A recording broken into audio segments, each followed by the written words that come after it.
মুসলিমরা কেন অন্য ধর্মের লোকদের ইসলাম গ্রহণ করতে বলে? বোন, আপনি বললেন সব ধর্মে ভালো সব কথা থাকে, কিন্তু মুসলিমরা আমাকে ইসলাম গ্রহণ করতে বলে কেন?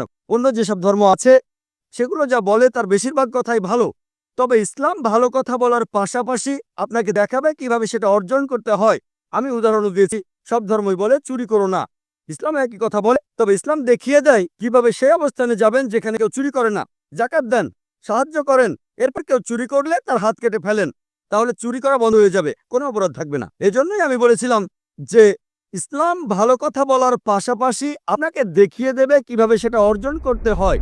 যদি সর্বশক্তিমান আল্লাহ যে কোনো কিছুই তৈরি করতে পারেন, কেন তার সমস্ত পৃথিবী তৈরি করতে 6 দিন লাগলো? বোন প্রশ্ন করলেন যে আল্লাহ যদি যে কোনো কিছু সৃষ্টি করতে পারেন তাহলে কেন 6 দিন সময় নিলেন? বোন, আল্লাহ যদি চাইতেন একদিনে সৃষ্টি করতে পারতেন, তখন আপনি বলতেন যে কেন একদিনে তৈরি করেছেন, 6 দিনে কেন নয়? কারণ আল্লাহ 6 দিনে এটাই বানাতে চেয়েছেন। কোরআন বলে যে আল্লাহ যা ইচ্ছে করেন তাই সৃষ্টি করতে পারেন। অনেক আয়াতে আছে, আল্লাহ বলেন কোরআনে সূরা আলে ইমরান অধ্যায় 3 আয়াত নম্বর 59, إن مثل عيسى عند الله كمثل آدم خلق من تراب ثم قال له كن فيكون। আল্লাহ আদম আলাইহিস সালামকে সৃষ্টি করেছেন যেমন তিনি যীশু খ্রিস্টকে সৃষ্টি করেছেন ধুলো থেকে, তিনি বলেন হও আর তা হয়ে যায়। আল্লাহ যখন কিছু সৃষ্টি করতে চান তিনি বলেন হওয়ার হয়ে যায়, তিনি ইচ্ছে করলেই এটা হয়ে যায়। আল্লাহ যদি ইচ্ছে করেন আপনি 9 মাস পরে জন্মাবেন, তাহলে আপনি 9 মাস পরে জন্ম নেবেন। আল্লাহ যদি চান 1 সেকেন্ডে, তাহলে মাত্র 1 সেকেন্ডেই। তো আল্লাহ চাইলেন যে তিনি কোনো কিছু 6 দিনে সৃষ্টি করবেন, তাই তিনি করলেন।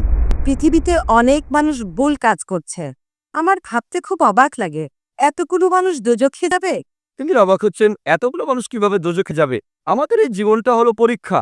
আপনারা যদি ভালো করে দেখেন যে নিচু গ্রেডের পরীক্ষাগুলোতে বেশিরভাগ ছাত্র পাস করে, তবে উপরের লেভেলে গেলে সেখানে পাস করাটা কঠিন। উদাহরণস্বরূপ কোনো কঠিন পরীক্ষায় বসেছেন, যেমন মেডিকেল কলেজে ভর্তি হতে গেলে আপনাকে পড়তে হবে, খাটাখাটনি করতে হবে, পড়াশোনা করতে হবে। একইভাবে বেহেশতে যেতে গেলে এটা সহজ কাজ না, এটা মেডিকেলে ভর্তির চেয়েও অনেক কঠিন কাজ। তাই এটা আসলে পরকালের জন্য পরীক্ষা। যারা আল্লাহর নির্দেশগুলো মেনে চলবেন তারা ইনশাআল্লাহ বেহেশতে যেতে পারবেন। আশা করি বোন উত্তরটা পেয়েছে।